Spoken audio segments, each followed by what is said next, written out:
Good morning. Today is the feast of Our Lady of Guadalupe, and she is perhaps my favorite apparition of Mary, my favorite Madonna. We celebrated the Feast of the Immaculate Conception this past week as well, and both of these celebrations, both of these stories of Our Lady, of Mary, of Mother Mary, are reflective of the deep humanity that God tapped into when God made us and asks us to collaborate with this amazing divine plan that will never fit and will never be completely successfully executed in our lives. This beautiful environment in which I'm standing also reminds me of the many people who live close to the soil, agricultural workers and farmers who are dependent upon the climate and the seasons of the year. And when things like this happen, for them, it throws a wrench into everything. Any plan that they had made to go to harvest or to go to town, they have to wait out what creation offers. Mary, as well, pregnant with promise in the coming of this son of which she had so little to do with, also cedes control over the way the rest of her life works. She gives her yes, and that's it. Then she's on for the ride of her life, right? So when we look at Advent, we look at the story of Mary, who was invited into something greater than she ever could have dreamed and had so little to do with the initial invitation.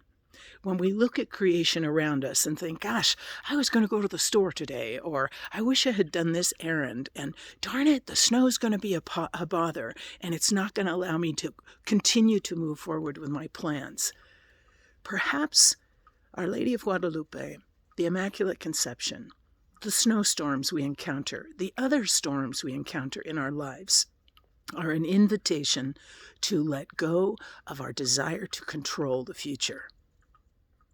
Maybe in what's left of Advent, it's our time to be able to focus on trusting the God we love and the God whom we know loves us. Maybe it's time to put our money where our mouth is and to be people of faith. This is one of the hardest lessons we will learn, and we will learn it over and over and over again in our lives, reminding ourselves that, look, I can't shape the world the way I want it to be. I can't shape this country the way I want it to be. I can't shape my family the way I want it to be. I can hardly shape myself, right? But the key is that it's not all up to you. It's not all up to you.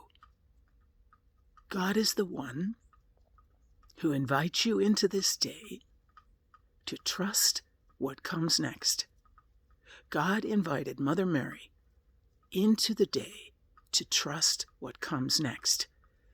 People who struggle with terminal illnesses, God invites you into the day to trust what comes next.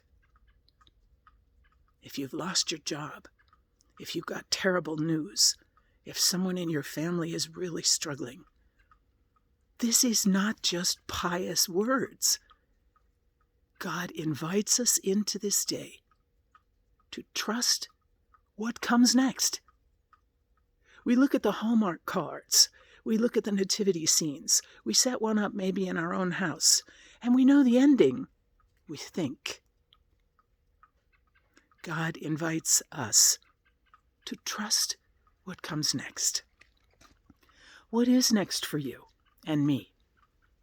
What comes next in Advent? How will God manifest God's self this Christmas? How will God be Emmanuel for you? God present, God with skin on. It's time to trust. It's time to be people of faith. God invites you into today to trust what comes next.